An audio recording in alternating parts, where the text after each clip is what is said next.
नमस्कार दोस्तों। कहानियों की श्रृंखला में आज सुनेंगे शरत चंद्र चट्टोपाध्याय जी की कहानी अनुराधा।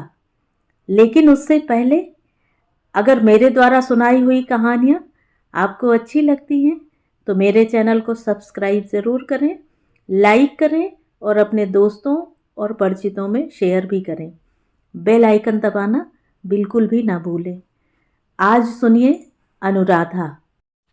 विवाह योग्य लड़की की उम्र के विषय में जितना झूठ चलाया जा सकता है, उतना कहने के बावजूद उसकी सीमा लांघी जा चुकी है। ब्याह होने की आशा भी समाप्त हो गई।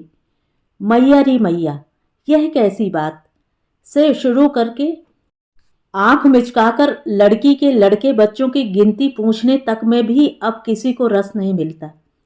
समाज में यह मजाक भी बेकार सा समझा जाने लगा है। ऐसी दशा है बेचारी अनुराधा की, जबकि घटना कोई पुराने जमाने की नहीं बल्कि आधुनिक युग की है।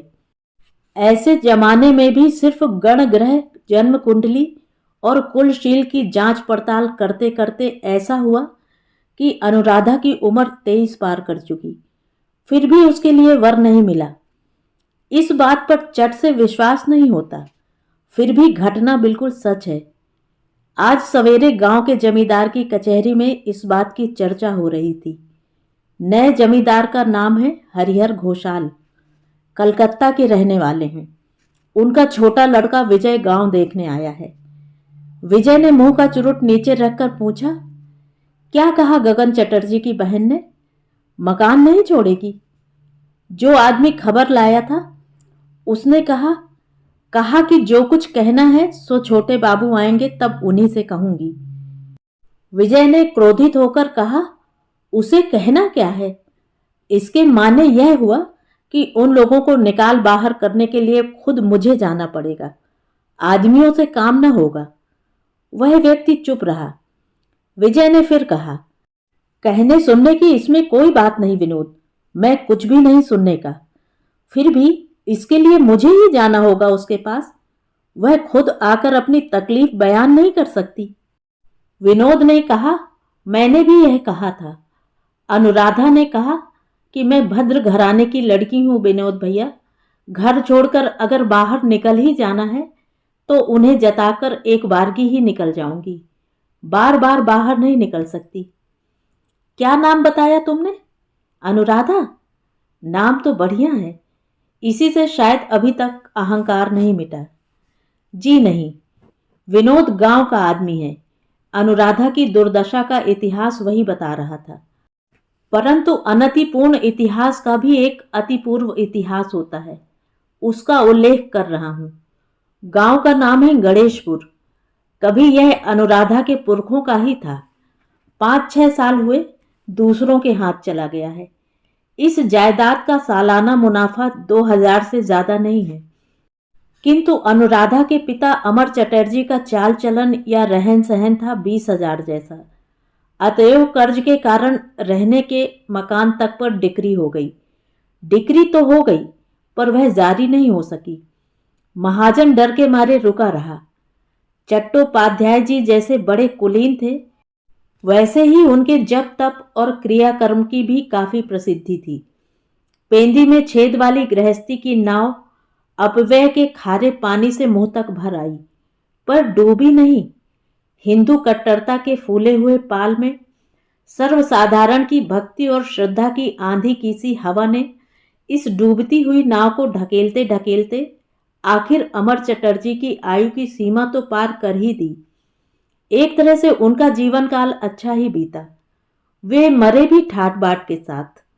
उनकी श्राद्ध शांति भी ठाट बाट के साथ हुई, मगर साथ ही जायदाद का खात्मा भी यहीं हो गया। इतने दिनों तक जो नाव सिर्फ नाक बाहर निकाले किसी तरह सांस ले रही थी, अब उसे बाबू घराने की सारी इज्जत आबरू लेकर अथाह पानी में डूबने में जरा भी देर न लगी। पिता की मृत्यु के बाद पुत्र गगन को मिला एक टूटा फूटा पुराना डिक्रीशुदा पैतृक मकान। गले तक कर्ज से जकड़ी हुई गांव की संपत्ति मिली। कुछ गाय बकरी कुत्ते बिल्ली आदि जानवर मिले। साथ ही सिर पर आ पड़ी पिता की दूसरी पत्नी की कुंवारी कन्या अनुराधा। उसके लिए वर भी जुट गया, गांव का ही एक भद्र पुरुष। 5-6 लड़के और नाती पोते छोड़कर उसकी स्त्री मर चुकी है। अब वह ब्याह करना चाहता है। अनुराधा ने कहा, भैया, भाग्य में राजपुत्र तो है नहीं, तुम उसी से मुझे ब्याह दो। रुपए वाला आदमी ठहरा, कम से कम खाने पहनने को तो मिलता रहेगा। गगन ने आश्चर्य के साथ कहा, यह कैसी बात है? माना कि त्रिलोचन के पास पैसा है, मगर उसके बाबा ने कुल बिगाड़कर सतीपुर के चक्रवर्तियों के घर ब्याह किया था। जानती है उनका है क्या? बहन ने कहा, और कुछ हो या ना हो, रुपए तो हैं। वंश लेकर उपवास करने की अपेक्षा मुट्ठी भर दाल भात मिल जाना कहीं अच्छा है भैया। गगन ने सिर हिलाते हुए कहा, ऐसा नहीं हो सकता। क्यों नहीं हो सकता? बताओ तो। बाबूजी इन सब बातों को मानते थे, मगर तुम्हारे तो इसकी कोई बला ही नहीं है। यहां यह कह देना जरूरी है कि पिता वाली कट्टरता पुत्र में नहीं है।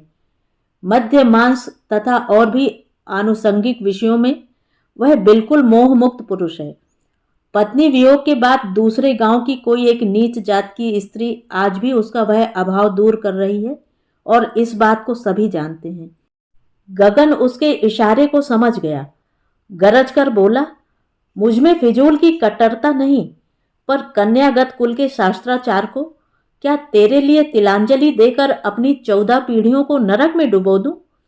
कृष्ण की संतान है हम, स्वभाव कुलीन।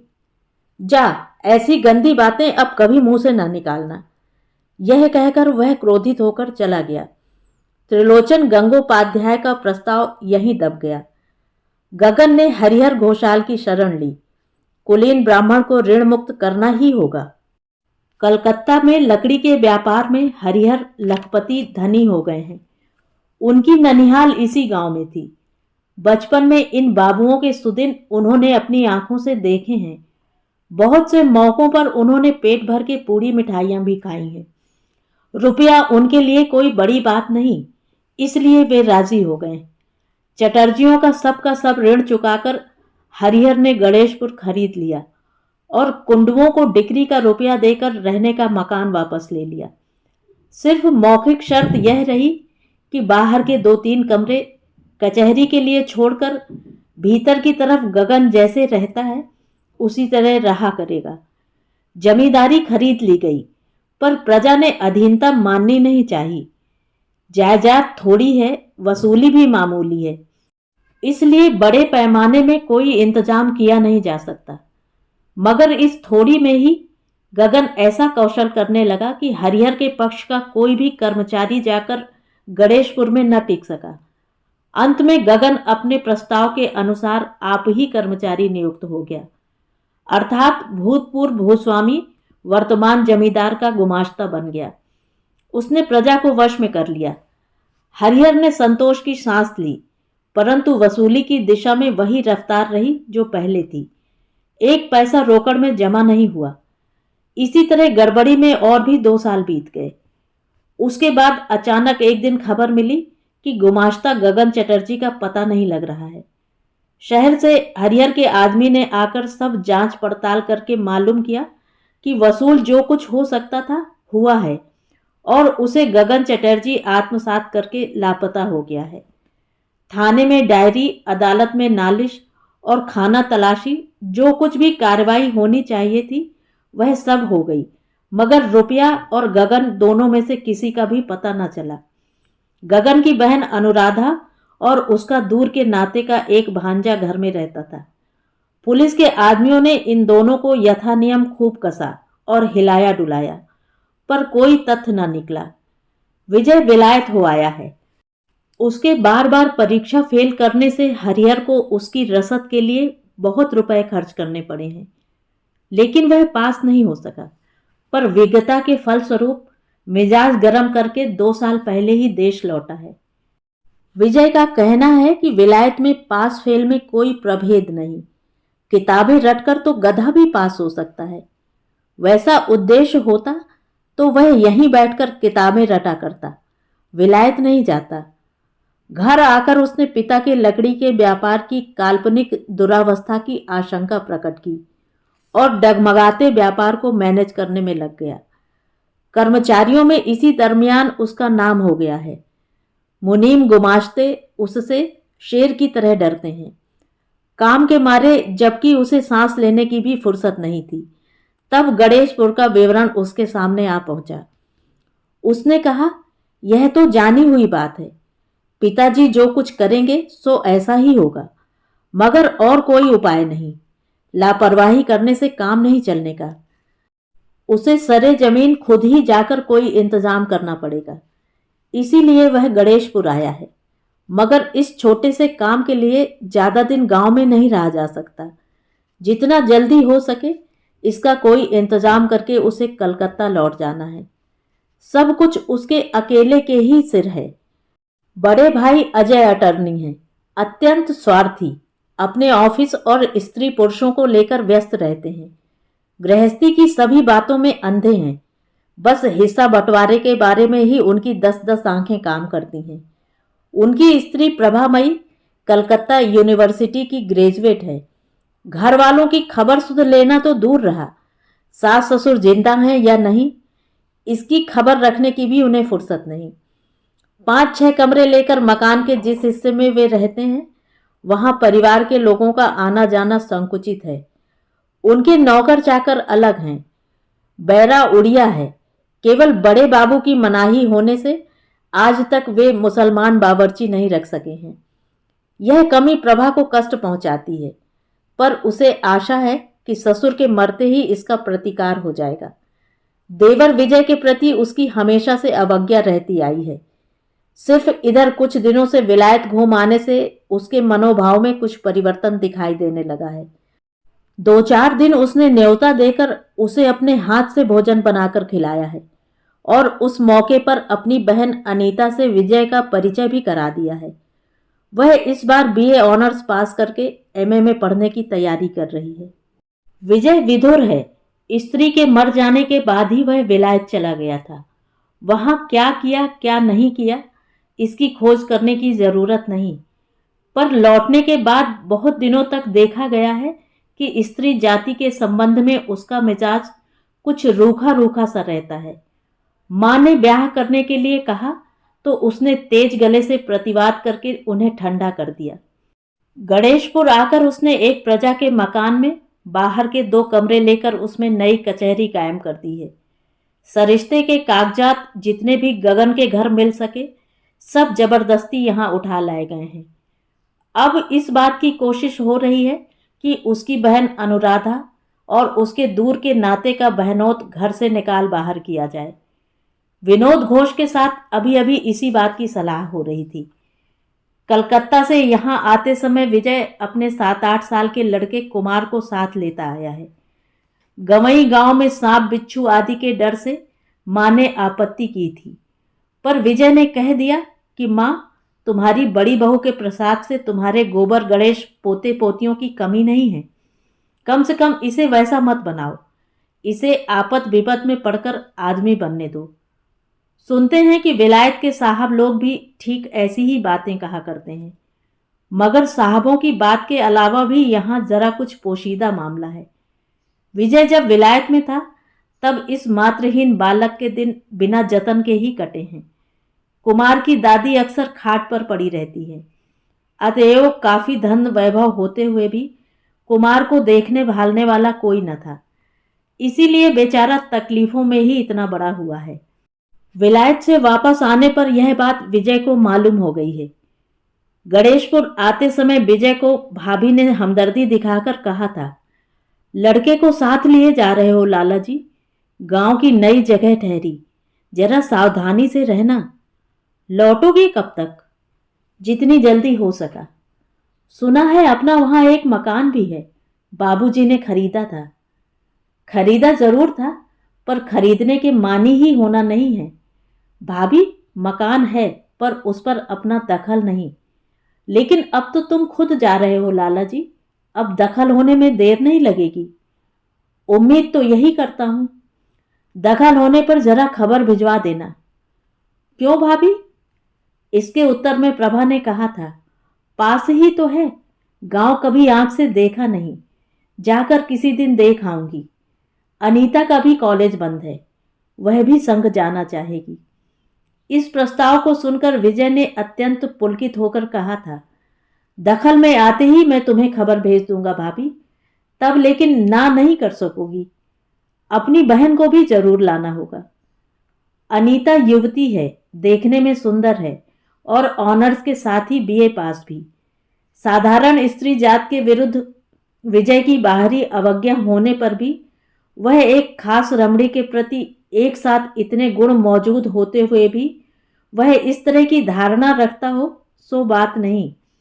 वहां शांत ग्राम के निर्जन प्रांत में और कभी प्राचीन वृक्षों की छाया से शीतल संकीर्ण ग्राम पथ पर एकांत में सहसा उसके सामने आ पड़ने की संभावना उसके मन में उस दिन बार बार झूले की पेंग की तरह मार रही थी।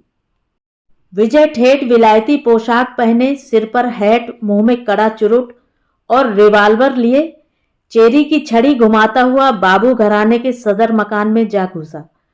साथ में 2 लठैत दरबान, कुछ अनुयायी प्रजा, विनोद घोष और पुत्र कुमार। जायदाद दखल करने में यद्यपि दंगा हंगामे का डर है, फिर भी लड़के को गोबर गणेश बना देने के बजाय मजबूत और साहसी बनाने के लिए यह बड़ी शिक्षा है। इसलिए लड़का भी साथ आया है। मगर विनोद बराबर भरोसा देता आ रहा है कि अनुराधा अकेली है और आखिर औरत ही ठहरी, वह जोर दबंगई में नहीं जीत सकती। विजय ने कहा, सुना है वह लड़की शैतान है, चट से आदमी इकट्ठे कर लेती है और वही गगन की सलाहकार थी, स्वभाव चरित्र भी ठीक नहीं। विनोद ने कहा, जी नहीं, ऐसा तो नहीं सुना। मैंने सुना है। कहीं कोई नहीं था। विजय सुनसान आंगन में खड़ा होकर इधर उधर देखने लगा। हाँ, है तो बाबुओं जैसा मकान। सामने पूजा का दालान है, अभी तक टूटा फूटा नहीं है, परंतु जीर्णता की सीमा पर पहुंच चुका है। एक तरफ सिलसिलेवार बैठने के कमरे और बैठक खाना है। दशा सबकी एक सी है। कबूतरों, चिड़ियों और चमगादड़ों ने स्थायी आश्रय बना रखा है। दरबान ने आवाज दी, कोई है? उसके मर्यादा शून्य ऊंचे स्वर के चीत्कार से विनोद घोष तथा और सब मारे लज्जा के संकुचित से हो गए। विनोद ने कहा, राधा जीजी को मैं जाकर खबर दिए आता हूं बाबू साहब, कहकर वह भीतर चला गया। उसके कंठ स्वर और बात करने के ढंग से जान पड़ता है कि अब भी इस मकान का असम्मान करने में उसे संकोच होता है। अनुराधा रसोई बना रही थी। विनोद ने जाकर विनय के साथ कहा, दीदी, छोटे बाबू बाहर आए हैं। इस दुर्दैव की वह प्रतिदिन आशंका कर रही थी। हाथ धोकर उठ खड़ी हो गई और संतोष को पुकार कर बोली, बाहर एक दरी बिछा बेटा, कहना मौसी अभी आती है। फिर विनोद से कहा, मुझे ज्यादा देर न होगी, बाबू नाराज न हो जाए विनोद भैया, मेरी तरफ से जरा उन्हें बैठने को कह दो। विनोद ने लज्जित मुख से कहा, क्या करूं दीदी, हम लोग गरीब रियाया ठहरे, जमींदार हुक्म देते हैं तो ना नहीं कर सकते। सो मैं जानती हूं विनोद भैया। विनोद चला गया। बाहर दरी बिछा दी गई, पर कोई उस पर बैठा नहीं। विजय छड़ी घुमाता हुआ टहलता और चुरुट पीता रहा। 5 मिनट बाद संतोष ने दरवाजे के बाहर आकर दरवाजे की ओर इशारा करते हुए डरते डरते कहा, मौसी जी आई हैं। विजय ठिठक कर खड़ा हो गया। शरीफ घराने की लड़की ठहरी, उसे क्या कहकर संबोधन करना चाहिए। वह दुविधा में पड़ गया, मगर अपनी कमजोरी जाहिर करने से काम न चलेगा। लिहाजा पुरुष कंठ से उसने अंतराल वर्तनी की तरफ लक्ष्य करके कहा, यह मकान हम लोगों का है, सो तुम जानती हो? उत्तर आया, जानती हूं। तो फिर खाली क्यों नहीं कर रही हो? अनुराधा ने पूर्ववत ओट में से भांजे की जबानी अपना वक्तव्य कहलाने की कोशिश की, परंतु लड़का एक तो चालाक चतुर न था, दूसरे नए जमींदार के कड़े मिजाज की बात भी उसके कान में पड़ गई थी। इसलिए डर के मारे वह घबरा गया। एक भी शब्द उससे साफ साफ कहते नहीं बना। विजय ने 5-6 मिनट तक धीरज धरकर समझने की कोशिश की, फिर सहसा डपट कर बोला, तुम्हारी मौसी को जो कुछ कहना हो सामने आकर कहें। नष्ट करने लायक समय मेरे पास नहीं है। मैं कोई भालू चीता नहीं हूं जो उसे खा जाऊंगा। मकान क्यों नहीं छोड़ती सो बताओ। अनुराधा बाहर नहीं आई। उसने वहीं से बात की, संतोष के मार्फत नहीं, अपने ही मुंह से साफ साफ कहा। मकान छोड़ने की बात नहीं हुई थी। आपके पिता हरिहर बाबू ने कहा था इसके भीतर के हिस्से में हम लोग रह सकेंगे। कोई लिखा पढ़ी है? नहीं, लिखा पढ़ी कुछ नहीं है, मगर वे तो अब भी मौजूद हैं। उनसे पूछने पर मालूम हो जाएगा। पूछने की मुझे कोई गरज नहीं है। यह शर्त उनसे लिखवा क्यों नहीं ली? भैया ने इसकी जरूरत नहीं समझी। उनके मुंह की बात से लिखा पढ़ी बड़ी हो सकती है, यह बात शायद भैया को मालूम नहीं होगी। इस बात का कोई संगत उत्तर न सूझने से विजय चुप रह गया, परंतु दूसरे ही क्षण भीतर से जवाब आया। अनुराधा ने कहा, लेकिन खुद भैया की तरफ से शर्त टूट जाने से अब तो सभी शर्तें टूट गईं। इस मकान में रहने का अधिकार अब हमें नहीं रहा। मगर मैं अकेली स्त्री और अनाथ बच्चा है। इसके माँ बाप नहीं हैं। मैंने ही इसे पाल पोस कर बड़ा किया है। हमारी इस दुर्दशा पर दया करके अगर आप 2-4 दिन यहां न रहने देंगे तो अकेली मैं अचानक कहां चली जाऊं, यही सोच रही हूं। विजय ने कहा, इस बात का जवाब क्या मुझको देना होगा? तुम्हारे भाई साहब कहाँ हैं? उसने जवाब दिया, मैं नहीं जानती कहाँ हैं। आपके साथ जो अब तक मैं भेंट न कर सकी तो केवल इस डर से कि कहीं आप नाराज न हो जाएं। इतना कहकर क्षण भर चुप रहकर शायद उसने अपने को संभाल लिया। फिर कहने लगी, आप मालिक हैं, आपसे कुछ भी छिपाऊंगी नहीं। अपनी विपत्ति की बात साफ साफ आपसे कह दी है, वरना एक दिन भी मकान में जबरदस्ती रहने का दावा मैं नहीं रखती। कुछ दिन बाद खुद ही चली जाऊंगी। उसके कंठ स्वर से बाहर से भी यह समझ आ गया कि उसकी आंखों में आंसू भर गए हैं। विजय दुखी हुआ और मन ही मन खुश भी हुआ। उसने सोचा था कि इसे बेदखल करने में न जाने कितना समय और कितनी परेशानियां उठानी पड़ेंगी, मगर वह सब कुछ भी नहीं हुआ। उसने तो आंसुओं से केवल भीख सी मांग ली।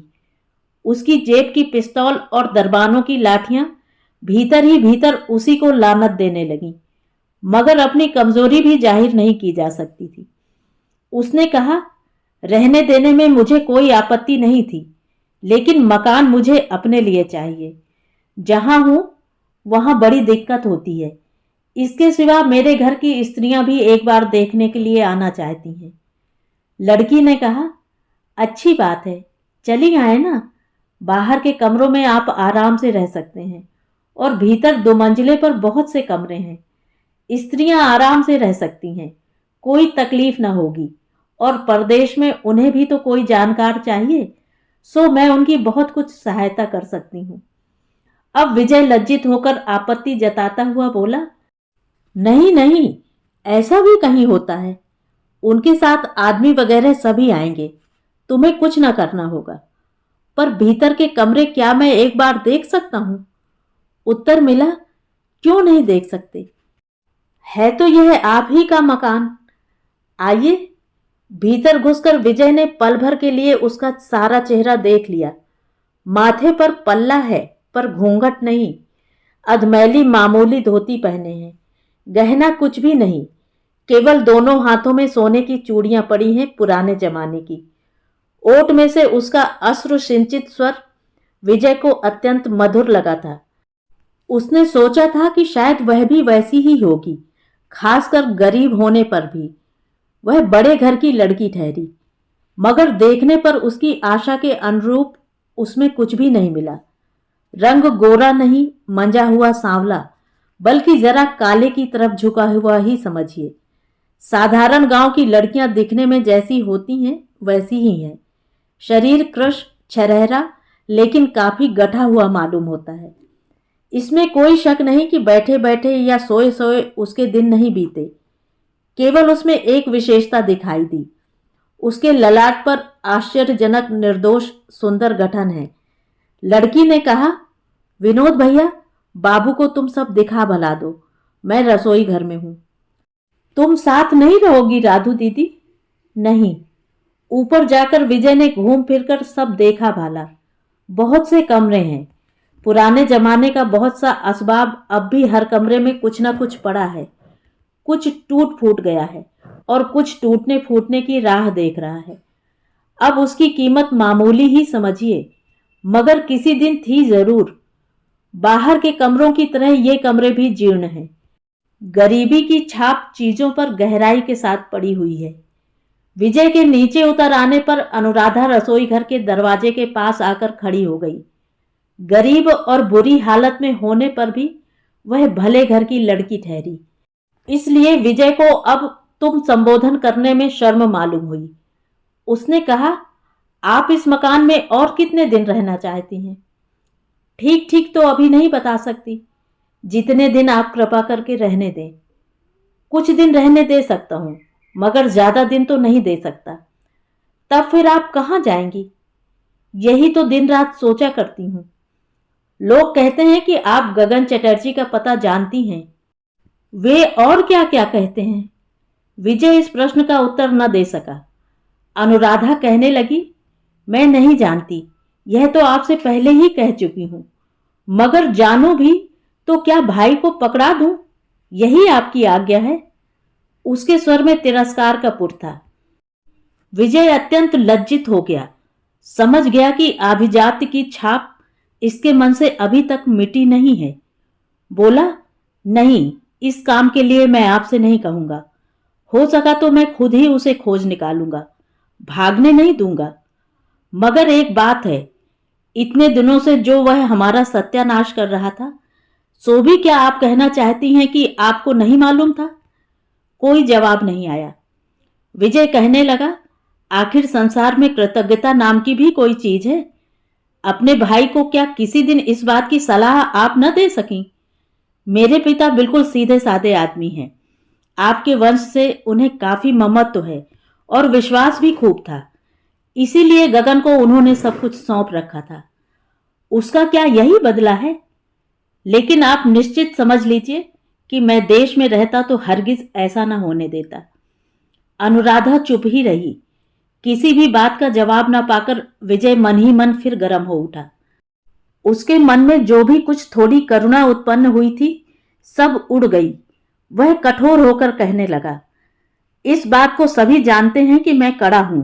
फिजूल की दया माया मैं नहीं करता। कसूर करके मेरे हाथ से कोई नहीं बच सकता। भाई साहब से मुलाकात होने पर कम से कम आप इतना उनसे कह दीजिएगा। अनुराधा पूर्ववत मौन ही रही। विजय फिर कहने लगा, आज से सारा मकान मेरे दखल में आ गया। बाहर के कमरे की सफाई हो जाने पर 2-3 दिन बाद यहीं चला आऊंगा। स्त्रियां उसके बाद आएंगी।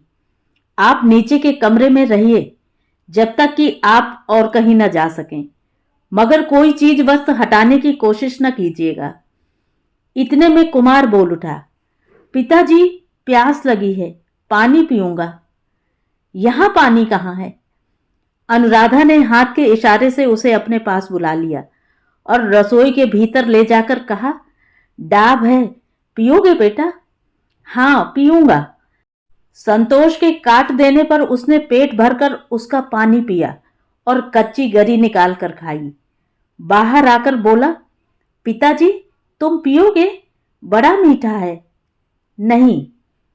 पियो ना पिताजी, बहुत हैं, अपने ही तो हैं सब। बात कोई नहीं थी, फिर भी इतने आदमियों के बीच लड़के के मुंह से ऐसी बात सुनकर सहसा वह शर्मिंदा सा हो गया। बोला, नहीं, नहीं पीऊंगा, तू इधर चल। बाबुओं के मकान का सदर अधिकार करके विजय जमकर बैठ गया। 2 कमरे उसने अपने लिए रखे और बाकी कमरों में कचहरी कर दी। विनोद घोष किसी जमाने में जमींदारी सरिश्ते में काम कर चुका था। उसी बूते पर वह नया गुमाश्ता नियुक्त हो गया, परंतु झंझट नहीं मिटी। इसका मुख्य कारण यह था कि गगन चटर्जी रुपए वसूल करके हाथ के हाथ रसीद देना अपमानकारक समझता था, क्योंकि उसमें अविश्वास की बू आती है। वह चटर्जी वंश के लिए गौरव की बात थी। इसलिए उसके अंतर्धान के बाद प्रजा आफत में फंस गई। मौखिक साक्षी और प्रमाण ले लेकर लोग रोज ही हाजिर हो रहे हैं, रोते झींकते हैं। किसने कितना दिया और किस पर कितना बाकी है, इसका निर्णय करना एक कष्टसाध्य और जटिल प्रश्न हो गया है। विजय जितनी जल्दी कलकत्ता लौटने की सोच कर आया था, उतनी जल्दी न जा सका। एक दिन 2 दिन करते करते 10-12 दिन बीत गए। इधर लड़के की हो गई है संतोष से मित्रता। उम्र में वह 2-3 साल छोटा है। सामाजिक और सांसारिक पार्थक्य भी बहुत बड़ा है, परंतु अन्य किसी साथी के अभाव में वह उसी के साथ हिल मिल गया है।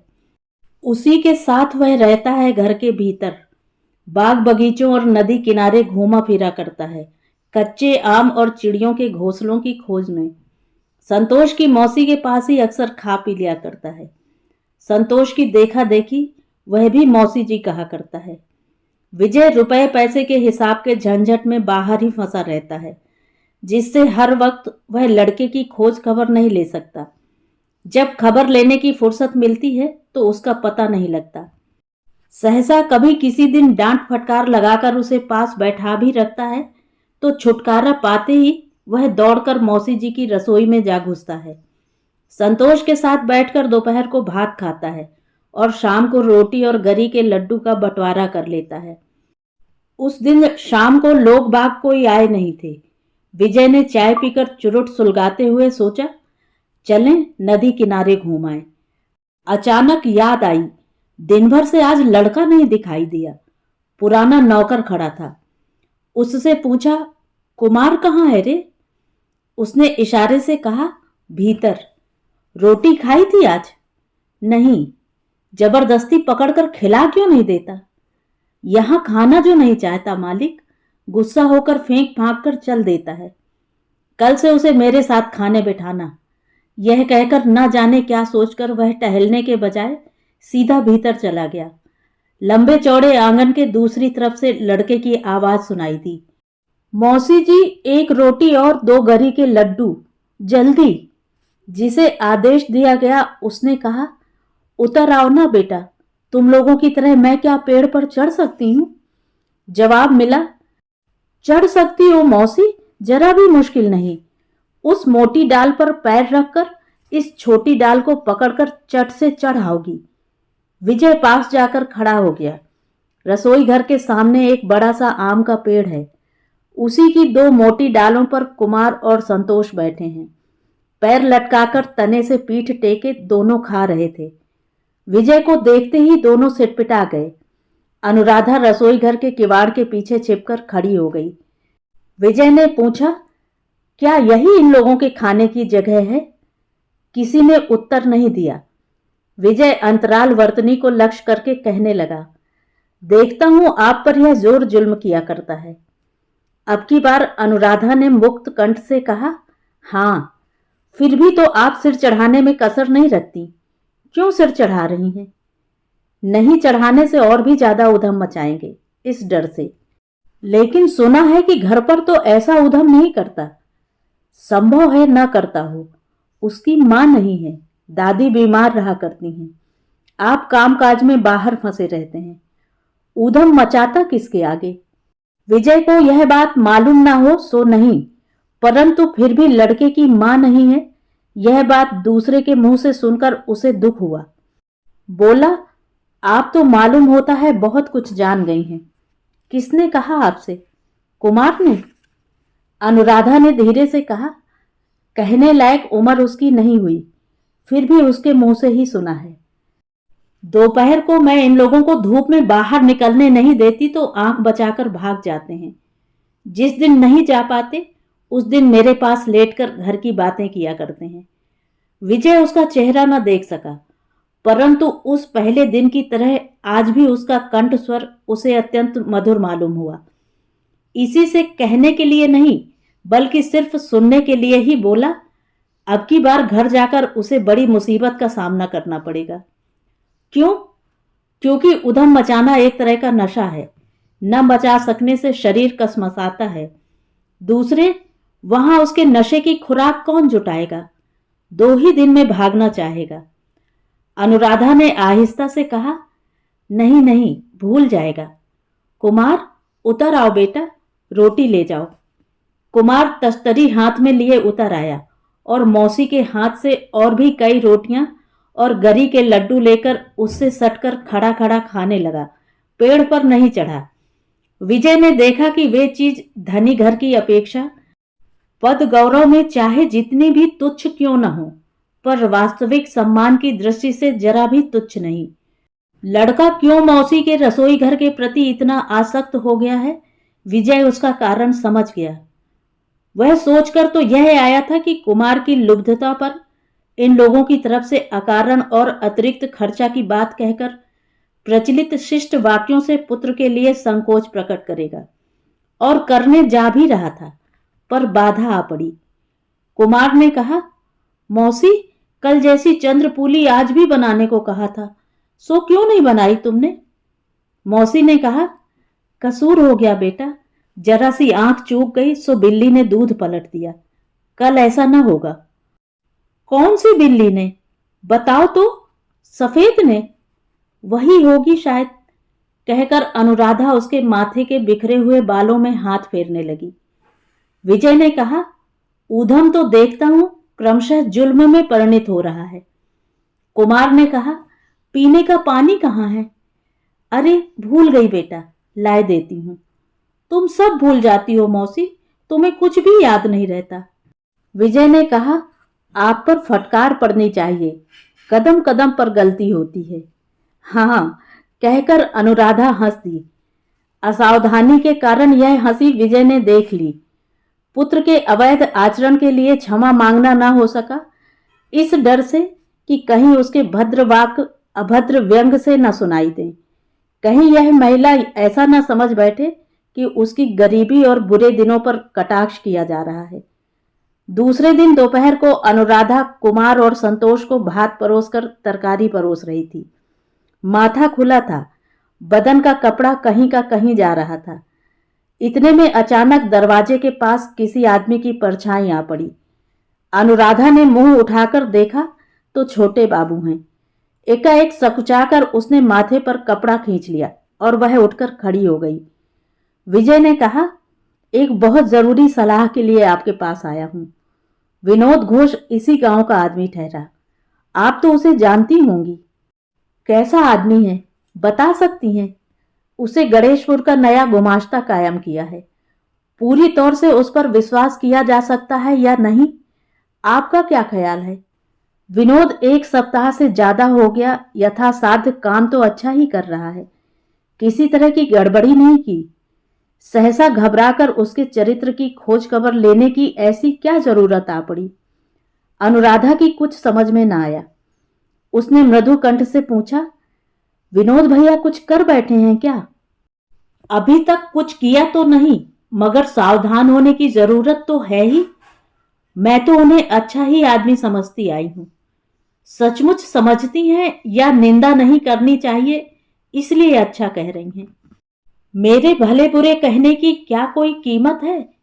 है क्यों नहीं, वह तो आपको ही प्रामाणिक साक्षी मान बैठा है। अनुराधा ने जरा सोच विचार कर कहा, है तो वह अच्छे ही आदमी, फिर भी जरा निगाह रखिएगा।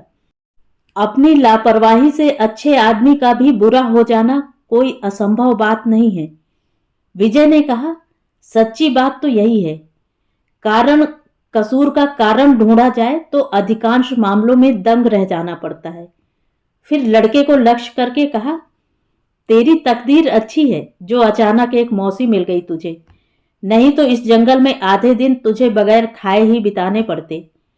अनुराधा ने धीरे से पूछा, आपको क्या यहां खाने पीने की तकलीफ हो रही है? विजय ने हंसकर कहा, नहीं तो ऐसे ही कहा है। हमेशा से परदेश में ही दिन बिताए हैं, खाने पीने की तकलीफ की कोई खास परवाह नहीं करता। कहकर वह चला गया। अनुराधा ने खिड़की की सेंध में से देखा कि अभी तक वह नहाया निपटा भी नहीं है। इस मकान में आने के बाद एक पुरानी आराम कुर्सी मिल गई थी। शाम को उसी पर दोनों पैर पसार कर विजय आंखें नीचे चुरुट पी रहा था। इतने में कान में भनक पड़ी। बाबू साहब। आंखें खोलकर देखा पास ही एक वृद्ध सज्जन खड़े सम्मान के साथ उसे संबोधन कर रहे हैं। विजय उठकर बैठ गया। सज्जन की उम्र 60 के ऊपर पहुंच चुकी है, लेकिन मजे का गोल मटोल ठिगना मजबूत समर्थ शरीर है। मूछें पककर सफेद हो गई हैं, मगर गंजी चांद के इधर उधर के बाल भौरे से काले हैं। सामने के 2-4 दांतों के सिवा बाकी प्रायः सभी बने हुए हैं। बदन पर टसर का कोट और कंधे पर चादर है। पांव में चीनी दुकान के वार्निशदार जूते हैं और घड़ी की सोने की चेन के साथ सोने से मढ़ा हुआ बाघ का नाखून लटक रहा है। गांव में ये सज्जन बहुत धनाढ़ मालूम पड़ते हैं। पास ही एक टूटी चौकी पर चुरुट का सामान रखा था। उसे खिसकाकर विजय ने उन्हें बैठने को कहा। वृद्ध सज्जन ने बैठकर कहा, नमस्कार बाबू साहब। विजय ने कहा, नमस्कार। आगंतुक ने कहा, आप लोग गांव के जमींदार ठहरे। आपके पिताजी बड़े प्रतिष्ठित लखपति आदमी हैं। नाम लेते सुप्रभात होता है। आप उन्हीं के सुपुत्र हैं। उस बेचारी पर दया न करने से बड़े संकट में पड़ जाएगी। बेचारी कौन? उस पर कितने रुपए निकलते हैं? सज्जन ने कहा, रुपए पैसे का मामला नहीं है। जिसका मैं जिक्र कर रहा हूं वह है स्वर्गीय अमर चटर्जी की कन्या। वे प्रातः स्मरणीय व्यक्ति थे। गगन चटर्जी की सौतेली बहन। यह उसका पैतृक मकान है। वह रहेगी नहीं, चली जाएगी। उसका इंतजाम हो गया है। मगर आप जो उसे गर्दन पकड़कर निकाल रहे हैं, सो क्या यह आपके लिए उचित है? इस अशिक्षित वृद्ध पर गुस्सा नहीं किया जा सकता। विजय इस बात को मन ही मन समझ गया, परंतु बात करने के ढंग से वह जल भुन गया। बोला, अपना उचित अनुचित मैं खुद समझ लूंगा। मगर आप कौन हैं जो उसकी तरफ से वकालत करने आए हैं? वृद्ध ने कहा, मेरा नाम है त्रिलोचन गंगोपाध्याय। पास के गांव मस्जिदपुर में मकान है। सभी जानते हैं मुझे। आपके माँ बाप के आशीर्वाद से इधर ऐसा कोई आदमी मिलना मुश्किल है जिसे मेरे पास आकर हाथ न पसारना पड़ता हो। आपको विश्वास ना हो तो विनोद घोष से पूछ सकते हैं। विजय ने कहा, मुझे हाथ पसारने की जरूरत होगी तो महाशय जी का पता लगा लूंगा, मगर जिनकी आप वकालत करने आए हैं उनके आप लगते कौन हैं? क्या मैं जान सकता हूं? सज्जन मजाक की तौर पर जरा मुस्कुरा दिए। बोले, मेहमान। बैशाख के ये कुछ दिन बीतने पर ही मैं उससे ब्याह कर लूंगा। विजय चौंक पड़ा। बोला, आप विवाह करेंगे अनुराधा से? जी हां, मेरा यह पक्का इरादा है। जेठ के बाद फिर कोई जल्दी लगन नहीं तो इसी महीने में यह शुभ कार्य संपन्न हो जाता। यह रहने देने की बात मुझे आपसे कहनी भी न पड़ती। कुछ देर तक स्थिर रहकर विजय ने पूछा, इस ब्याह की अगुवाई किसने की? गगन चटर्जी ने। वृद्ध ने क्रुद्ध दृष्टि से देखते हुए कहा, वह तो फरारी आसामी है महाशय। रियाया का सत्यानाश करके चंपत हो गया। इतने दिनों से वही तो विघ्न डाल रहा था, नहीं तो अगहन में ही ब्याह हो जाता। कहता था, हम लोग स्वभाव कुलीन ठहरे, कृष्ण की संतान, वंशज के घर बहन को नहीं ब्याहेंगे। यह था उसका बोल। अब वह गरूर कहाँ गया? वंशज के घर ही तो आखिर गरजू बनकर आना पड़ा। आजकल के जमाने में कुल कौन खोजता फिरता है महाशय? रुपया ही कुल है, रुपया ही इज्जत, रुपया ही सब कुछ है। कहिए, ठीक है कि नहीं? विजय ने कहा, हाँ, सो तो ठीक है। अनुराधा ने मंजूर किया है। सज्जन ने दंभ के साथ अपनी जांघ पर हाथ मारकर कहा, मंजूर? कहते क्या है महाशय? खुशामदें की जा रही हैं। शहर से आकर आपने जो एक घुड़की दी, बस फिर क्या था? आंखों तले अंधेरा दिखाई देने लगा। जाऊं तो जाऊं कहां हो गया। नहीं तो मेरा तो इरादा ही बदल गया था। लड़कों की राय नहीं, बहुओं की राय नहीं, लड़कियां और दामाद भी सब विमुख हो गए हैं। और मैंने भी सोचा कि जाने दो, गोली मारो। 2 बार तो गृहस्थी हो चुकी, अब रहने दो। पर जब राधा ने स्वयं आदमी को भेजकर मुझे बुलवाकर कहा कि गांगुली महाशय, चरणों में स्थान दीजिए, तुम्हारा घर आंगन बुहार कर खाऊंगी, सो भी अच्छा, तब क्या करता? मंजूर करना ही पड़ा। विजय अवाक हो रहा। वृद्ध महाशय फिर कहने लगे, ब्याह इसी घर में होना चाहिए। देखने में जरा भद्दा मालूम होगा, नहीं तो मेरे मकान में भी हो सकता था। गगन चटर्जी की कोई एक बुआ हैं, वे ही कन्यादान करेंगी। अब सिर्फ आप राजी हो जाएं तो सब काम ठीक हो जाए। विजय ने मुंह उठाकर कहा, राजी होकर मुझे क्या करना पड़ेगा, बताइए। मैं मकान खाली करने की ताकीद ना करूं, यही तो। अच्छी बात है, ऐसा ही होगा। अब आप जा सकते हैं। नमस्कार।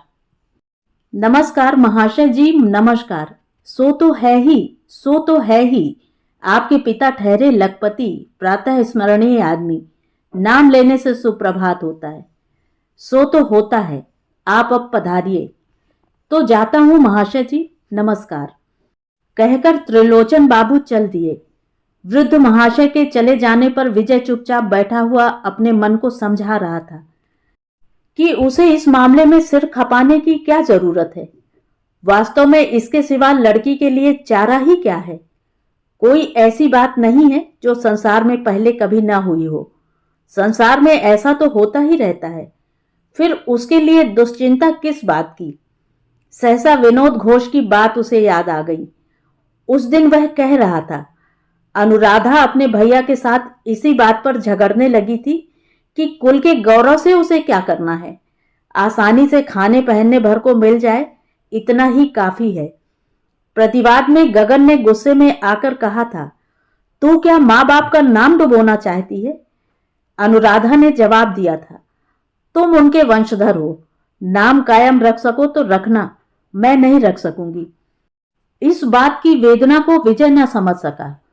खुद भी वह कौलीन्य सम्मान पर जरा भी विश्वास रखता हो सो बात नहीं, मगर फिर भी उसकी सहानुभूति जा पड़ी गगन पर, और अनुराधा के तीखे उत्तर की ज्यों-ज्यों अपने मन में आलोचना करने लगा, त्यों-त्यों वह उसे लज्जाहीन, लोभी और तुच्छ मालूम होने लगी। इधर बाहर शहर में क्रमशः आदमियों की भीड़ जम रही थी। अब उनको लेकर उसे काम शुरू करना है, मगर आज उसे कुछ भी अच्छा नहीं लगा। दरबान से कहकर उनको विदा कर दिया और बैठक में अकेला बैठा ना गया तो वह ना जाने क्या सोचकर एक बारगी सीधा घर के भीतर पहुंच गया। रसोई घर के सामने खुले बरामदे में चटाई बिछाकर अनुराधा लेटी हुई है। उसके दोनों तरफ दोनों लड़के हैं, कुमार और संतोष। महाभारत की कहानी चल रही है। रात की रसोई का काम वह जल्दी जल्दी निपटाकर रोज शाम के बाद इसी तरह लड़कों के साथ लेटकर कहानियां सुनाया करती है। फिर कुमार को खिला पिलाकर उसे अपने बाप के पास भेज दिया करती है। चांदनी रात है। घन पल्लव आम वृक्ष के पत्तों की संधों में से चांदनी छन छन कर उनके शरीर पर, चेहरे पर पड़ रही है। पेड़ की छाया में किसी आदमी को इधर आते देखा तो अनुराधा ने चौंक कर पूछा, कौन? मैं हूं विजय। तीनों जने भड़बड़ाकर उठ बैठे।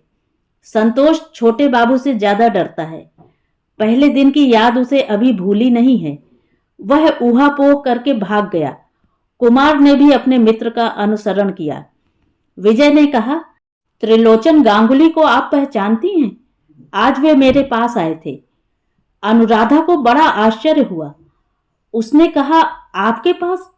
मगर आप तो उनके कर्जदार नहीं हैं। नहीं, मगर होता तो शायद आपको लाभ होता। मेरे एक दिन के अत्याचार का बदला आप और किसी दिन चुका सकती। अनुराधा चुप रही। विजय कहने लगा, वे जता गए हैं कि आपके साथ उनका ब्याह होना तय हो गया है। क्या यह सच है? हाँ। आपने खुद उपयाचक बनकर उन्हें राजी किया? हाँ, यही बात है। अगर ऐसा ही है तो बड़ी शर्म की बात है। केवल आपके लिए ही नहीं, मेरे लिए भी। आपके लिए क्यों? यही बतलाने आया हूं। त्रिलोचन कह गए हैं कि मेरी ज्यादती से ही शायद आपने ऐसा प्रस्ताव किया है। कहते थे आपके लिए ठौर नहीं, और बहुत आरजू विनती करके आपने उन्हें राजी किया है। नहीं तो इस बुढ़ापे में उन्होंने ब्याह की इच्छा छोड़ दी थी। केवल आपके रोने धोने पर दया करके ही त्रिलोचन राजी हुए हैं। हाँ, यह सब सच है। विजय ने कहा, अपनी ज्यादती मैं वापस लेता हूं और अपने आचरण के लिए आपसे क्षमा चाहता हूं। अनुराधा चुप रही। विजय कहने लगा, अब अपनी तरफ से आप प्रस्ताव को वापस ले लीजिए। नहीं, सो नहीं हो सकता। मैंने वचन दे दिया है। सब कोई सुन चुके हैं। लोग मखौल उड़ाएंगे, और इसमें नहीं उड़ाएंगे, बल्कि बहुत ज्यादा उड़ाएंगे। उनके बराबर के लड़के हैं, लड़कियां हैं, उनके साथ लड़ाई झगड़ा होगा, उनकी घर गृहस्थी में उपद्रव उठ खड़ा होगा, खुद आपके लिए भी अशांति की हद न रहेगी। ये सब बातें आपने सोच विचार ली हैं? अनुराधा ने मुलायम स्वर में कहा। सोच ली हैं। मेरा विश्वास है कि यह सब कुछ नहीं होने का। सुनकर विजय दंग रह गया। बोला, वृद्ध हैं, कितने दिन जिएंगे? आप आशा करती हैं? अनुराधा ने कहा, पति की परमायु संसार में सभी स्त्रियां चाहती हैं। ऐसा भी हो सकता है कि सुहाग लिए मैं ही पहले मर जाऊं। विजय को इस बात का जवाब ढूंढे न मिला। स्तब्ध होकर खड़ा रहा। कुछ क्षण इसी तरह निस्तब्धता में बीत जाने पर अनुराधा ने विनीत स्वर में कहा, यह सच है कि आपने मुझे चले जाने का हुक्म दे दिया है, मगर फिर किसी दिन इस बात का उल्लेख तक नहीं किया। दया के योग मैं नहीं हूं, फिर भी आपने दया की है। मन ही मन मैं इसके लिए कितनी कृतज्ञ हूं, यह जता नहीं सकी हूं। विजय की तरफ से कोई उत्तर न पाकर कहने लगी, भगवान जानते हैं कि आपके विरुद्ध किसी के पास मैंने एक भी बात नहीं कही। कहने से मेरी तरफ से अन्याय होता, मेरा झूठा कहना होता। गांगुली महाशय ने अगर कुछ कहा हो तो वह उनकी बात है, मेरी नहीं। फिर भी मैं उनकी तरफ से क्षमा मांगती हूं। विजय ने पूछा, आप लोगों का ब्याह है 13 जेठ को, तो करीब महीना भर बाकी है ना? हाँ, इसमें अब कोई परिवर्तन नहीं हो सकता। शायद शायद नहीं, कम से कम भरोसा तो वे ऐसा ही दे गए हैं। विजय बहुत देर तक चुप रहकर बोला, तो फिर मुझे और कुछ नहीं कहना, लेकिन अपने भविष्य पर आपने जरा भी विचार नहीं किया। इस बात का मुझे बड़ा अफसोस है। अनुराधा ने कहा, एक बार नहीं, 100 बार विचार कर लिया है। यह मेरी दिन रात की चिंता है। आप मेरे शुभाकांक्षी हैं। आपके प्रति कृतज्ञता प्रकट करने की भाषा ढूंढे नहीं मिलती। लेकिन आप खुद ही तो एक बार मेरे विषय में सारी बातें सोच देखिए। पैसा नहीं, रूप नहीं, बिना अभिभावक की अकेली, गांव के अनाचार अत्याचारों से बचकर कहीं जाकर खड़े होने तक को ठौर नहीं। उम्र हो गई 23-24। उनके सिवा और कौन मुझे ब्याहना चाहेगा? आप ही बताइए। तब फिर दाने दाने के लिए किसके सामने हाथ पसारती फिरूंगी? सुनकर आप भी क्या सोचेंगे मन में? ये सब बातें सच हैं। प्रतिवाद में कुछ कहा नहीं जा सकता। 2-3 मिनट निरुत्तर खड़े रहकर विजय ने गंभीर अनुताप के साथ कहा, ऐसे समय में क्या आपका मैं कोई भी उपकार नहीं कर सकता? कर सकता तो मुझे बहुत खुशी होती। अनुराधा ने कहा, आपने मेरा बहुत उपकार किया है, जो कोई नहीं करता। आपके आश्रय में मैं निडर हूं। दोनों बच्चे मेरे चांद सूरज हैं। यही मेरे लिए काफी है। आपसे सिर्फ इतनी ही प्रार्थना है कि मन ही मन मुझे आप भैया के दोष की भागनी न बना रखिएगा। मैंने जानबूझकर कोई अपराध नहीं किया। मुझे मालूम हो गया है, आपको कहना ना होगा। इतना कहकर विजय धीरे धीरे बाहर चला गया। कलकत्ता से कुछ साग सब्जी, फल फलारी और मिठाई वगैरह आई थी। विजय ने नौकर से रसोई घर के सामने टोकरी उतरवा कर कहा, भीतर होंगी जरूर। विजय ने कहा, आपको पुकारना भी मुश्किल है। हमारे समाज में होती तो मिस चटर्जी या मिस अनुराधा कहकर आसानी से पुकारा जा सकता था, पर यहां तो वह बात बिल्कुल चल ही नहीं सकती। आपके लड़कों में से कोई होता तो उनमें से किसी को अपनी मौसी को बुला दे कहकर काम निकाल लिया जा सकता था, पर इस वक्त वे भी फरार हैं। क्या कहकर बुलाऊं, बताइए? अनुराधा दरवाजे के पास जाकर बोली, आप मालिक ठहरे, मुझे राधा कहकर पुकारा कीजिए। विजय ने कहा, बुलाने में कोई आपत्ति नहीं, पर मालिकाना हक के जोर से नहीं। मालिकाना हक था गगन चटर्जी पर, मगर वह तो चंपत हो गया।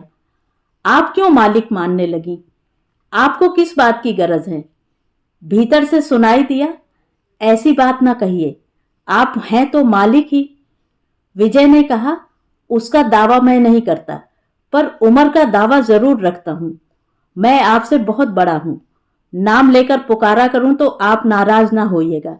नहीं, विजय ने इस बात पर लक्ष्य किया है कि घनिष्ठता करने का आग्रह स्वयं उसकी तरफ से कितना ही प्रबल क्यों न हो, पर दूसरे पक्ष की तरफ से जरा भी नहीं। वह किसी भी तरह सामने नहीं आना चाहती और बराबर संक्षेप और सम्मान के साथ ही ओट में छिपे छिपे उत्तर दिया करती है। विजय ने कहा, घर से कुछ साग सब्जी फल मिठाई वगैरह आई है, इस टोकरी को उठाकर रख दीजिए, लड़कों को दे दीजिएगा। छोड़ जाइए, जरूरत के माफिक रखकर आपके यहां बाहर भिजवा दूंगी। नहीं, सो मत कीजिएगा। मेरा रसोइया ठीक से रसोई बनाना नहीं जानता। दोपहर से देख रहा हूं कि चादर तान के पड़ा हुआ है। मालूम नहीं कहीं आपके देश के मलेरिया ने धर लिया हो। बीमार पड़ गया तो परेशान कर डालेगा। पर मलेरिया तो हमारे यहां नहीं है। वह अगर ना उठा तो आपकी रसोई कौन बनाएगा? विजय ने कहा, इस छाक की तो कोई बात नहीं, कल सवेरे विचार किया जाएगा। और कुकर तो साथ में है ही, कुछ नहीं हुआ तो अंत में नौकर से ही उसमें कुछ बनवा लूंगा। लेकिन उसमें तकलीफ तो होगी ही। नहीं, मुझे तो आदत पड़ी है। हाँ, लड़के को तकलीफ पाते देखता तो जरूर कष्ट होता। सो उसका भार आपने ले रखा है। क्या बना रही हैं इस छाक? टोकरी खोल के देखिए ना, शायद कोई चीज काम आ जाए। काम तो आएगी ही, पर इस छाक मुझे रसोई बनानी नहीं है। नहीं बनानी? क्यों? कुमार की देह कुछ गर्म सी मालूम होती है। रसोई बनाने से वह खाने के लिए मचलेगा। उस छाक का जो कुछ बचा है उससे संतोष का काम चल जाएगा। देह गर्म हो रही है उसकी? कहाँ है वह? मेरे बिछौने पर पड़ा संतोष के साथ गपशप कर रहा है। आज कह रहा था बाहर नहीं जाएगा, मेरे ही पास सोएगा। विजय ने कहा, सो सोया रहे, लेकिन ज्यादा लाड़ दुलार पाने से फिर वह मौसी को छोड़कर घर नहीं जाना चाहेगा। तब फिर एक नई परेशानी उठानी पड़ेगी। नहीं उठानी पड़ेगी, कुमार कहना न मानने वाला लड़का नहीं है। विजय ने कहा, क्या होने से कहना न मानने वाला होता है सो आप जाने, पर मैंने तो सुना है कि आपको वह कम परेशान नहीं करता। अनुराधा कुछ देर चुप रहकर बोली, परेशान करता है तो सिर्फ मुझे ही करता है और किसी को नहीं करता। विजय ने कहा, सो मैं जानता हूं, लेकिन मौसी ने मान लो कि सह लिया, पर ताई जी उसकी नहीं सहने की, और अगर किसी दिन विमाता आ गई तो जरा भी बर्दाश्त नहीं करेगी। आदत बिगड़ जाने से खुद उसी के लिए विपद होगी। लड़के के लिए विपद हो ऐसी विमाता आप घर में लाए ही क्यों? ना सही। विजय ने कहा, लानी नहीं पड़ती। लड़के की तकदीर फूटने पर विमाता अपने आप घर में आ जाती है। तब उस खराबी को रोकने के लिए मौसी की शरण लेनी पड़ती है। पर हां, अगर वे राजी हों। अनुराधा ने कहा, जिसकी मां नहीं है मौसी उसे छोड़ नहीं सकती। कितने भी दुखों में क्यों न हो, उसे पाल पोस कर बड़ा करती ही है। बात को सुने रखता हूं, कहकर विजय चला जा रहा था। फिर लौटकर बोला, अगर अभिनय को माफ करें तो एक बात पूछूं? पूछिए। कुमार की चिंता पीछे की जाएगी, कारण उसका बाप जिंदा है। आप उसे जितना निष्ठुर समझती हैं उतना वह नहीं है। पर संतोष, उसके माँ बाप ही जाते रहे हैं। नए मौसा त्रिलोचन के घर अगर उसके लिए ठौर न हो तो क्या करेंगी? इस बात पर विचार किया है? अनुराधा ने कहा, मौसी के लिए स्थान होगा, भांजे के लिए नहीं होगा। होना तो चाहिए, लेकिन जितना मैं उन्हें देख सका हूं उससे तो ज्यादा भरोसा नहीं होता। इस बात का जवाब अनुराधा उसी वक्त न दे सकी। सोचने में जरा समय लगा।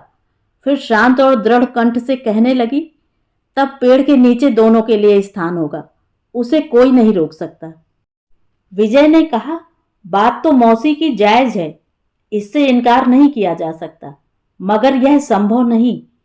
तब उसे मेरे पास भेज दीजिएगा। वह कुमार का साथी है। कुमार अगर आदमी बन सका तो वह भी बन जाएगा। भीतर से फिर कोई जवाब नहीं आया। विजय कुछ देर प्रतीक्षा करने के बाद बाहर चला गया। 2-3 घंटे बाद संतोष आकर दरवाजे के बाहर से बोला, मौसी जी आपको खाने के लिए बुला रही हैं। मुझे? विजय ने पूछा। हाँ, कहकर चला गया। अनुराधा के रसोई घर में आसन बिछा हुआ था। विजय आसन पर बैठकर बोला, रात आसानी से कट जाती, क्यों आपने इतनी तकलीफ उठाई? अनुराधा पास ही खड़ी थी, चुप रही। परोसी हुई चीजों में कोई अधिक नहीं थी, पर जतन से बनाए और परोसे जाने का परिचय हर चीज में झलक रहा था। कैसे सुंदर ढंग से वे चीजें सजी हुई थीं। खाते खाते विजय ने पूछा, कुमार ने क्या खाया? सागू पीकर सो गया है। लड़ा नहीं आज? अनुराधा हंस दी, बोली, मेरे पास सोएगा इसलिए आज वह बिल्कुल शांत है, कतई नहीं लड़ा। विजय ने कहा, उसके कारण आपकी झंझटें बढ़ गई हैं, पर इसमें मेरा दोष नहीं। वह खुद कैसे आपकी गृहस्थी में आकर चुपचाप शामिल हो गया, यही मैं सोचता हूँ। मैं भी यही सोचती हूँ। मालूम होता है उसके चले जाने पर आपको कष्ट होगा।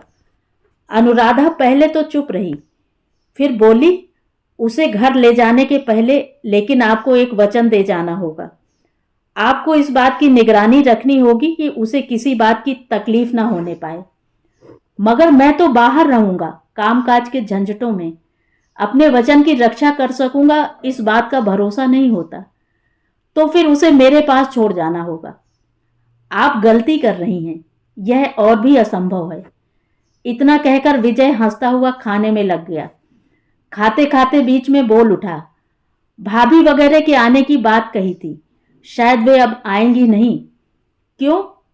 जिस धुन में कहा था वह धुन शायद जाती रही होगी। शहर के लोग गांव की तरफ जल्दी कदम नहीं बढ़ाना चाहते। एक हिसाब से अच्छा ही हुआ, अकेला मैं ही आपको असुविधा पहुंचा रहा हूं। उन लोगों के आने से और भी दिक्कत होती। अनुराधा ने इस बात का प्रतिवाद करते हुए कहा, आपका यह कहना अन्याय है। घर मेरा नहीं, आपका है। फिर भी मैं ही सारी जगह घेरे बैठी रहूं और उनके आने पर नाराज हूं, इससे ज्यादा अन्याय और कुछ हो ही नहीं सकता। मेरे बारे में ऐसी बात सोचकर मेरे प्रति सचमुच ही आप अन्याय कर रहे हैं। जितनी दया आपने मुझ पर की है, मेरी तरफ से उसका क्या यही प्रतिदान है? इतनी बातें इस ढंग से उसने कभी नहीं कही। जवाब सुनकर विजय दंग रह गया। गांव की इस लड़की को उसने जितना अशिक्षित समझ रखा था, उतनी वह नहीं है।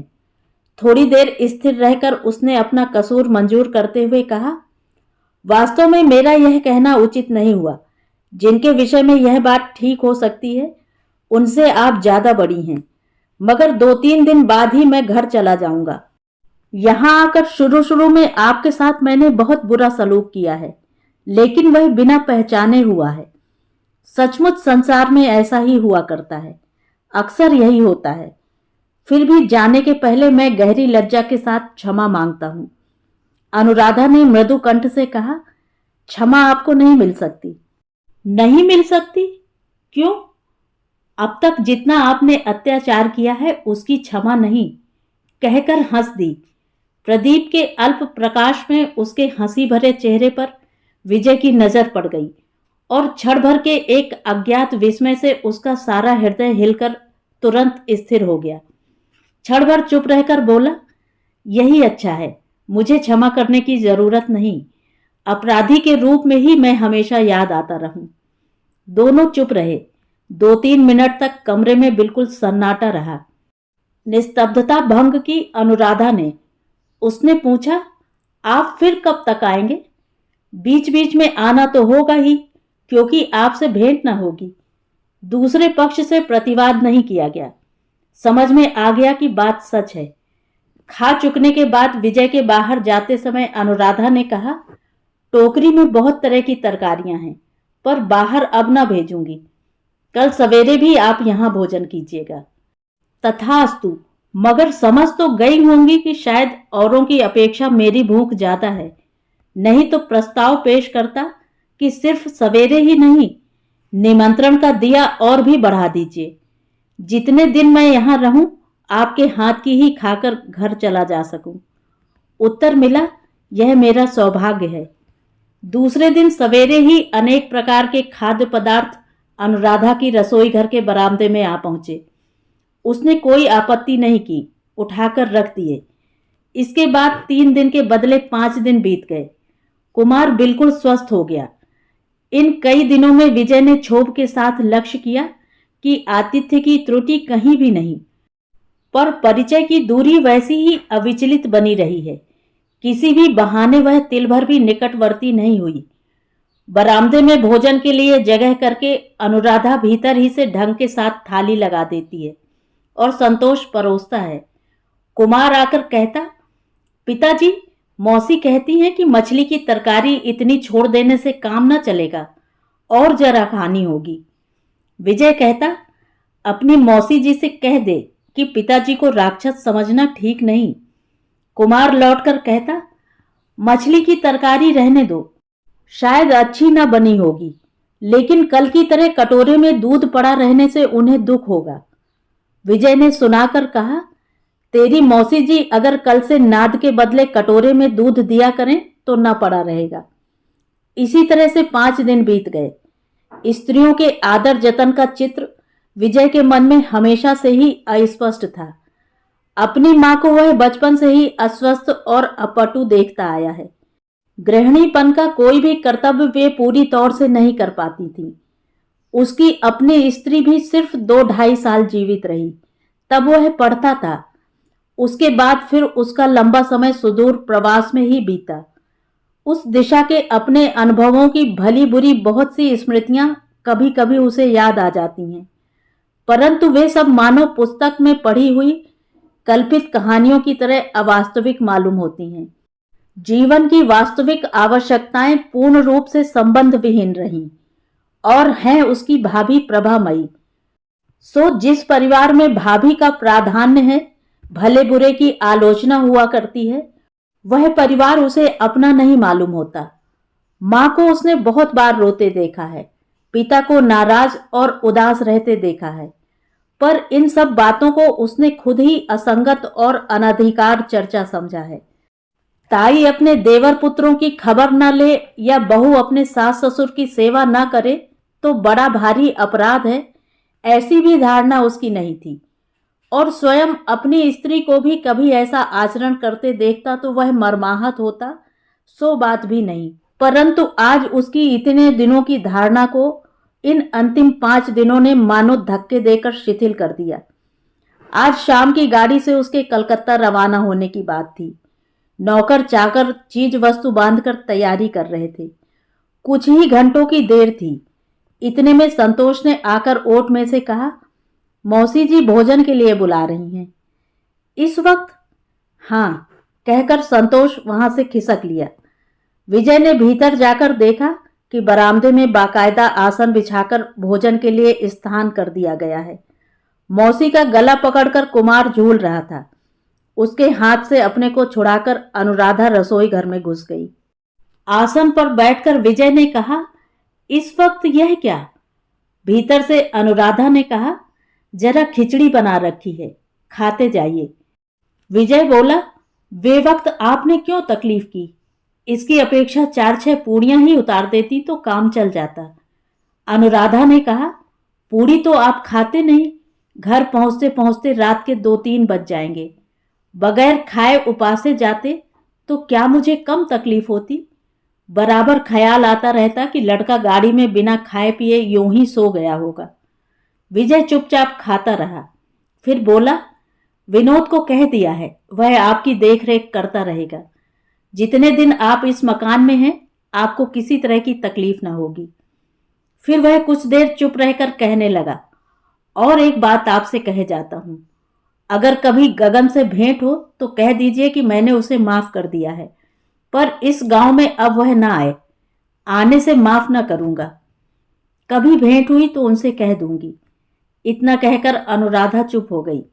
फिर क्षण भर बाद बोली, मुश्किल है कुमार को लेकर। आज वह किसी तरह जाने को राजी नहीं होता, और जाना क्यों नहीं चाहता सो भी नहीं बताता।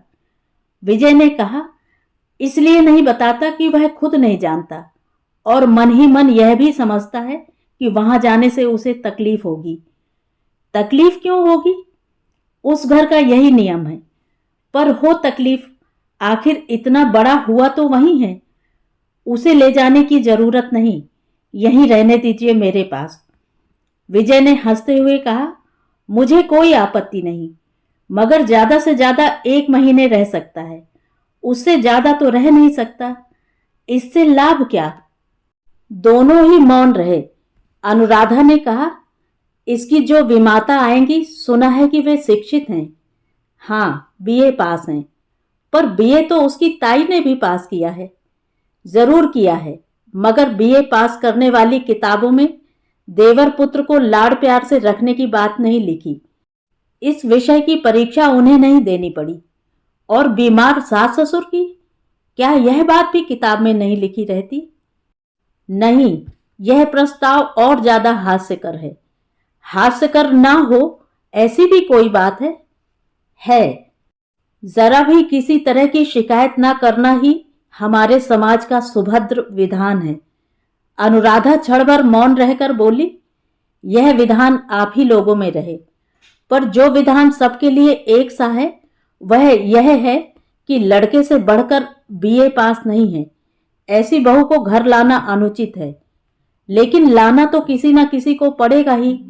हम लोग जिस समाज की आबो हवा में रह रहे हैं, वहां बीए पास बगैर इज्जत नहीं बचती, मन भी नहीं मानता, और शायद घर गृहस्थी भी नहीं चलती। माँ बाप मरे भांजे के लिए पेड़ के नीचे रहना मंजूर करने वाली बहू के साथ हम वनवास कर सकते हैं, पर समाज में नहीं रह सकते। अनुराधा का स्वर क्षण भर के लिए तीखा हो उठा। बोली, नहीं, ऐसा नहीं हो सकता। आप इसे किसी निर्दय विमाता के हाथ नहीं सौंप सकते। विजय ने कहा, सो कोई डर नहीं।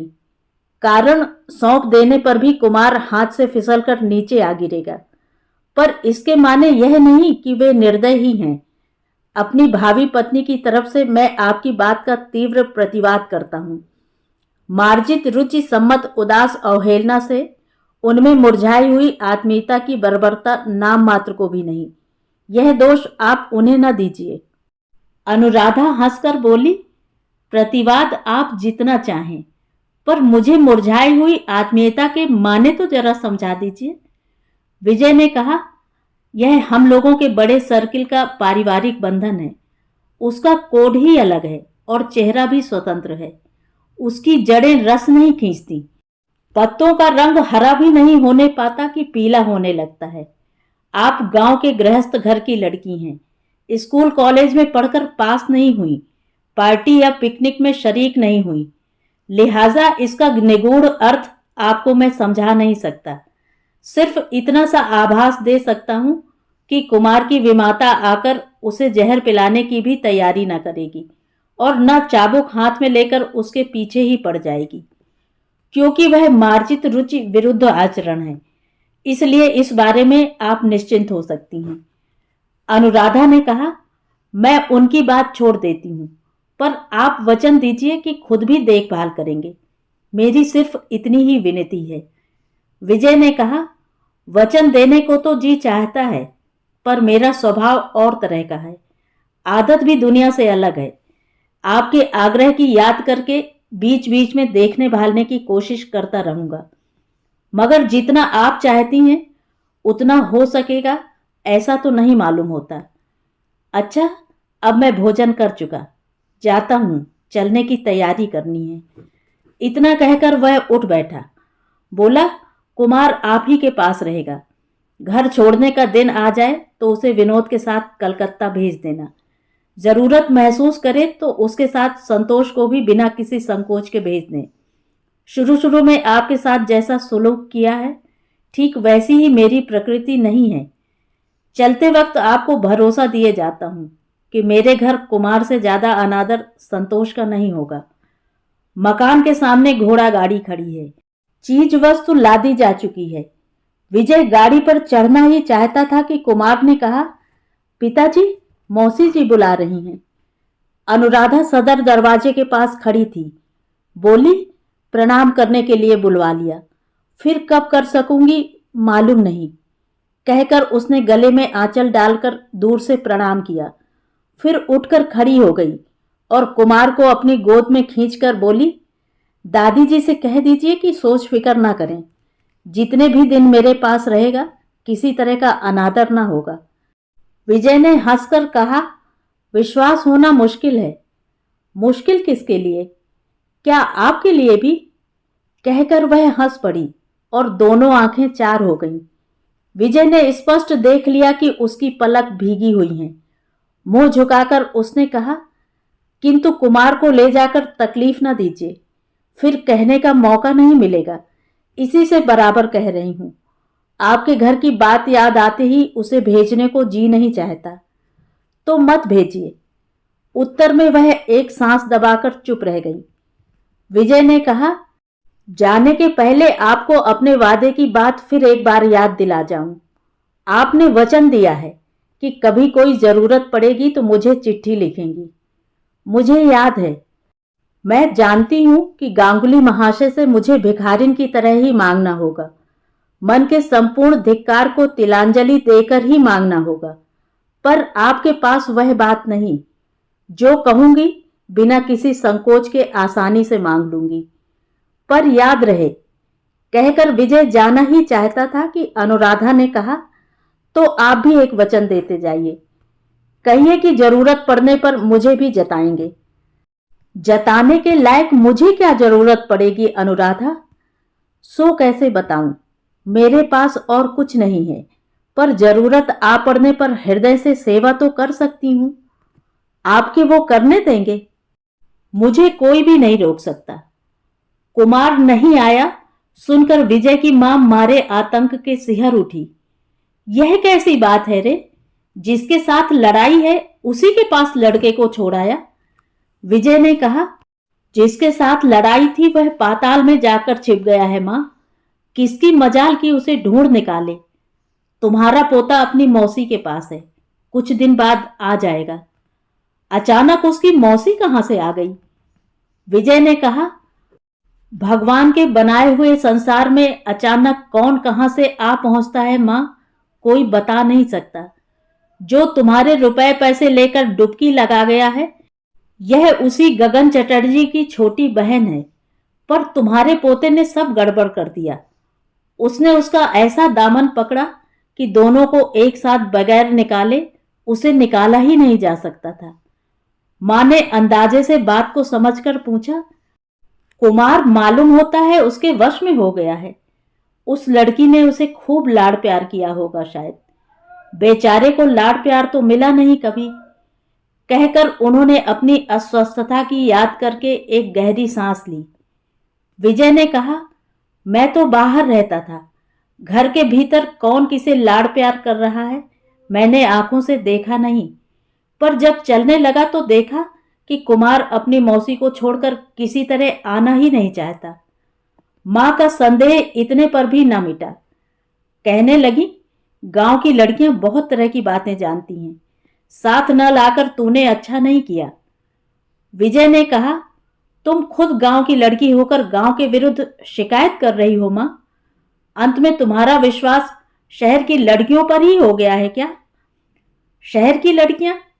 उनके चरणों में लाखों प्रणाम। यह कहकर मां ने दोनों हाथ जोड़कर माथे से लगा लिया। विजय हंस दिया। मां ने कहा, हंसता क्या है रे? मेरा दुख सिर्फ मैं ही जानती हूं और जानते हैं वे। कहते कहते उनकी आंखें डबडबा आईं। बोली, हम लोग जहां की हैं वे गांव क्या अब रहे हैं बेटा? जमाना बिल्कुल ही बदल गया है। विजय ने कहा, बहुत बदल गया है, पर जब तक तुम लोग जीती हो तब तक शायद तुम्ही लोगों के पुण्य से वे बने रहेंगे मां। बिल्कुल लोप नहीं होगा उनका। उसी की थोड़ी सी झांकी अब की देख आया हूं। पर तुम्हें तो वह चीज दिखाना मुश्किल है। यही दुख रह गया मन में। इतना कहकर वह ऑफिस चला गया। ऑफिस के काम के तकाजे से ही उसे यहां चला आना पड़ा है। शाम को ऑफिस से लौटकर विजय भैया भाभी के साथ भेंट करने गया। जाकर देखा कि कुरुक्षेत्र का युद्ध कांड चल रहा है। श्रृंगार की चीज वस्तु इधर उधर बिखरी पड़ी हैं। भैया आराम कुर्सी के हत्थे पर बैठे जोर जोर से कह रहे हैं, हरगिज नहीं, जाना हो अकेली चली जाओ। ऐसी रिश्तेदारी पर मैं, इत्यादि। अकस्मात विजय को देखते ही प्रभा एक साथ जोर से रो पड़ी। बोली, अच्छा लाला जी, तुम ही बताओ, उन लोगों ने अगर सितांशु के साथ अनीता का ब्याह पक्का कर दिया तो इसमें मेरा क्या दोष? आज उसकी सगाई पक्की होगी और ये कहते हैं कि मैं नहीं जाऊंगा। इसके माने तो यही हुआ कि मुझे भी नहीं जाने देंगे। भैया गरज उठे, क्या कहना चाहती हो तुम? तुम्हें मालूम नहीं था? हम लोगों के साथ ऐसी जालसाजी करने की क्या जरूरत थी इतने दिनों तक? माजरा क्या है सहसा समझ न सकने से विजय हतबुद्धि सा हो गया, पर समझने में ज्यादा देर भी नहीं लगी। उसने कहा, ठहरो, क्या हुआ बताओ भी तो। अनीता के साथ सितांशु घोषाल का ब्याह होना तय हो गया है, यही तो। आज ही सगाई पक्की होगी। भैया ने हुंकार के साथ कहा, और ये कहना चाहती हैं कि इन्हें कुछ मालूम ही नहीं। प्रभा रोती हुई बोली, भला मैं क्या कर सकती हूं लाला जी? भैया मौजूद हैं, मां हैं, लड़की खुद सयानी हो चुकी है। अगर वे अपना वचन भंग कर रहे हैं तो इसमें मेरा क्या दोष? भैया ने कहा, दोष यही है कि वे धोखेबाज हैं, पाखंडी हैं और झूठे हैं। एक तरफ जबान देकर दूसरी तरफ छिपे छिपे जाल फैलाए हुए बैठे थे। अब लोग हंसेंगे और कानाफूसी करेंगे। मैं क्लब में मारे शर्म के मुंह नहीं दिखा सकूंगा। प्रभा उसी तरह रुआंसे स्वर में कहने लगी, ऐसा क्या कहीं होता नहीं? इसमें तुम्हारे शर्माने की कौन सी बात है? मेरे शर्माने की वजह यह है कि वह तुम्हारी बहन है।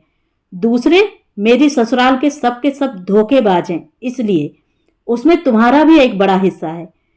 अब तो भैया के चेहरे की तरफ देखकर विजय हंस पड़ा, परंतु उसी वक्त उसने झुककर प्रभा के पैरों की धूल माथे से लगाकर प्रसन्न मुख से कहा, भाभी, भैया चाहे जितना भी क्यों न गरजें, मैं गुस्सा या अफसोस तो करूंगा ही नहीं, बल्कि सचमुच ही अगर उसमें तुम्हारा हिस्सा हो तो मैं तुम्हारा चिर कृतज्ञ रहूंगा। फिर भैया की तरफ मुड़कर कहा, भैया, तुम्हारा गुस्सा होना सचमुच बड़ा अन्याय है। इस मामले में जबान देना कोई अर्थ नहीं रखता अगर उसे बदलने का मौका मिले। ब्याह कोई बच्चों का खेल नहीं है। सितांशु विलायत से ICS होकर लौटा है, उच्च श्रेणी का आदमी ठहरा। अनीता देखने में सुंदर है, BA पास है, और मैं यहां भी पास नहीं कर सका। विलायत में भी 7-8 साल बिताकर एक डिग्री हासिल नहीं कर सका, और अब लकड़ी की दुकान पर लकड़ी बेचकर गुजर करता हूं। ना तो पद गौरव है, ना कोई डिग्री है। इसमें अनीता ने कोई अन्याय नहीं किया भैया। भैया ने गुस्से के साथ कहा, 1000 बार अन्याय किया है। तू क्या कहना चाहता है कि तुझे जरा भी दुख नहीं हुआ? विजय ने कहा, भैया, तुम बड़े हो, पूज्य हो, तुमसे झूठ नहीं बोलूंगा। तुम्हारे पैर छूकर कहता हूं, मुझे जरा भी दुख नहीं।